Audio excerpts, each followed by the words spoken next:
Are you an Indian author who has just finished their manuscript for their first book and are looking to publish with the big names in the industry? Or do you plan to start small, self-publish your first book and then see how things pan out? Either way, this video is just for you.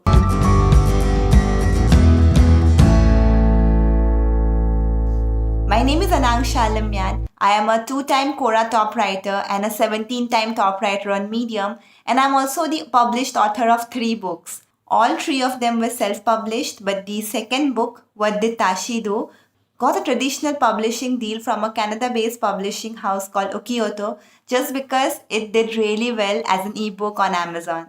And in this video, I talk about my experience as a first-time self-published author and some things that I wish I knew before I self-published my first book. So the big question, traditional publishing or self-publishing?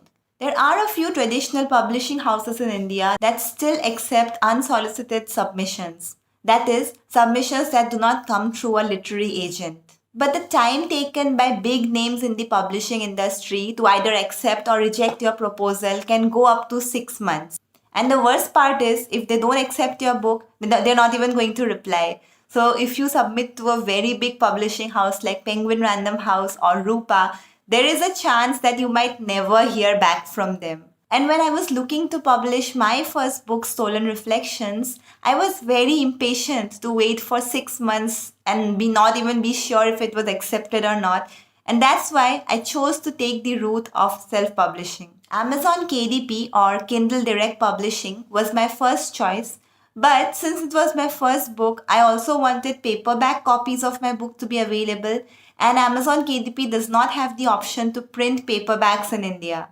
Then I found another platform called Pothi. It's a print-on-demand service where you can get paperbacks, but they'll only be printed when a new order for the book is placed. So they maintain no inventory for the paperbacks. So there is no additional cost involved because a book will only be printed if someone orders it. And the best part is Pothi lets you, the writer, keep 70% of the profit that's earned from book sales as royalty. This sounded like a dream, a fairy tale, and I was so excited to publish my book with Pothi. But the biggest drawback was that Pothi didn't provide an ISBN for the book. And if you want to sell your book in bookstores, an ISBN is mandatory.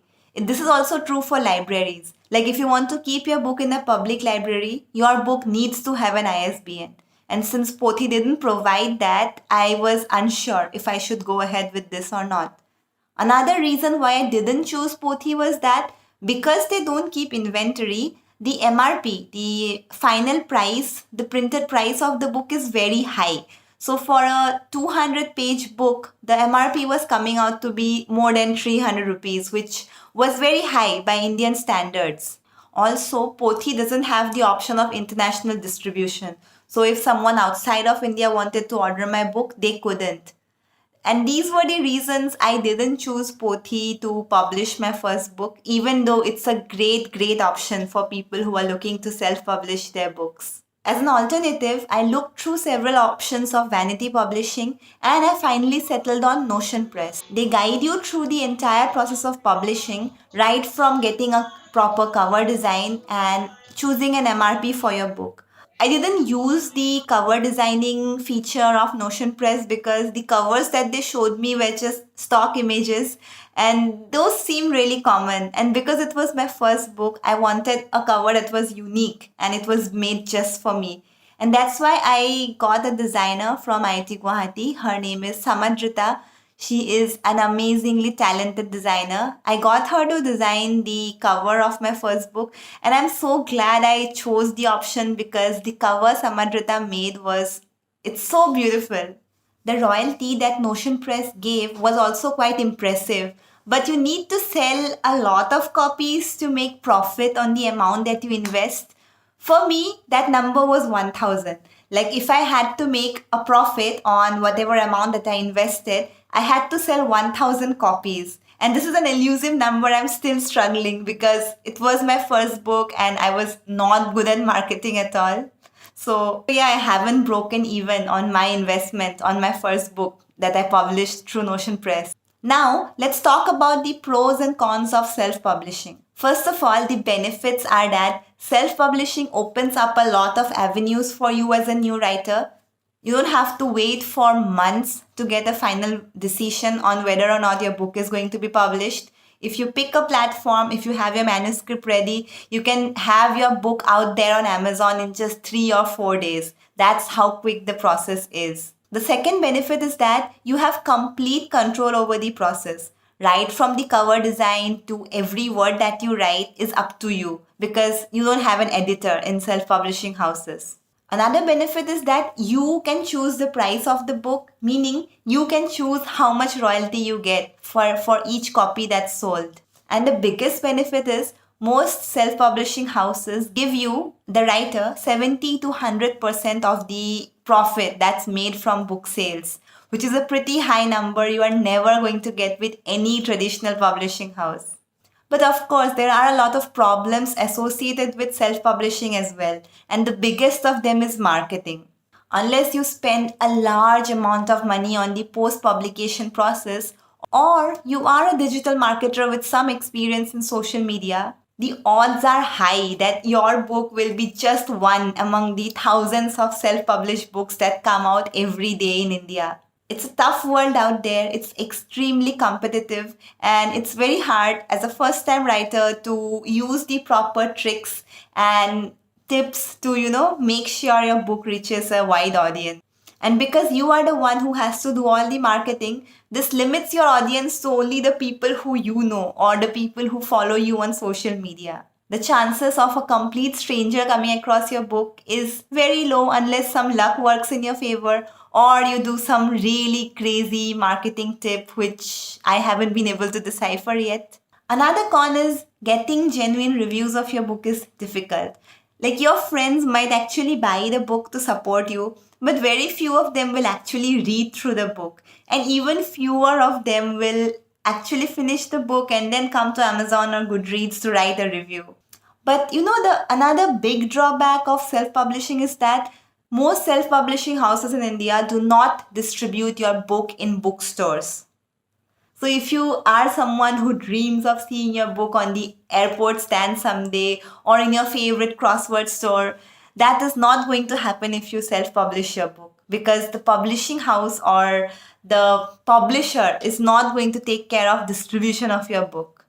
The maximum they'll do is list your book on Amazon and their own website. That's it. And the last and one of the most underrated drawbacks of self-publishing is that because print on demand is an expensive process, right? Every book has to be individually printed whenever there's a new order. This raises the MRP of the book very high. So if you've seen random paperbacks from big publishing houses like Rupa, you will see that many of the paperbacks in India are priced at 99 rupees or 200 rupees. But for a print on demand book with say 200 pages, it is impossible to make a profit if you keep the price at 200. For me, the minimum price that I could keep so I could earn even like 5 rupees for each copy sold was 215 rupees. And I just kept the price at 225 because I felt at least something above the bare minimum. And even then, I had a lot of people complain that this is your first book, it is so costly, you should not make it so costly. But the truth was, this is not in my hands. Print on demand is expensive, and I didn't have lakhs of rupees to invest to, actually have an inventory of the book, so the price could come less. Now, let's talk about the financial aspect. What is the cost of self-publishing a book in India? Technically, it should be free because Amazon KDP charges nothing for you for publishing an ebook. And platforms like Pothi charge a very nominal fee of 1500 rupees to list your books on Amazon. If you don't want your book to be on Amazon and if you're okay with your book only being on the Pothi website, then you don't even have to pay this 1500 rupees and it's completely free. But vanity publishing houses like Evans Pub or Notion Press, they have packages that vary from 9,900 to going up to more than 1 lakh or 2 lakhs. And the features of these packages are different for each publishing house, and you have to look through each feature before selecting what package that works for you the best. And if you're wondering about the quality of the books that come from these self-publishing houses, you don't have to worry because the books look very professional. They're printed on 70 GSM paper. The cover is either glossy or matte finish depending upon you. And if you pay a price for these vanity publishing houses like Notion Press, you're also going to get some author copies for free, maybe 10, 20 author copies for free. And then you can distribute these author copies to your friends or your most loyal fans on social media, or you can just give them out to your family members. Who doesn't love a free book, right? Many people would be happy to write a review in exchange for a free book. So, yeah, that is all about what it takes to self publish a book and have its paperback out in India. All of the things that I mentioned in this video, I learned from my own experience while self publishing my first book, Stolen Reflection, through the vanity publishing house called Notion Press. I've also written a detailed article about this process. I'm going to leave that link to the article in the description of this video. So feel free to check it out. And if you have any questions regarding publishing a book in India, please leave those questions in the comments. I'll be happy to address them all. If you found this video useful, don't forget to like and subscribe to my channel. And if you know any friend or relative who is a writer who is looking to self-publish their first book, please share this video with them. You never know how it might help anyone. So yeah, that's all for today. Thank you so much for watching until the end. I'll see you again soon with a new video. Until then, keep writing and stay awesome. Cheers!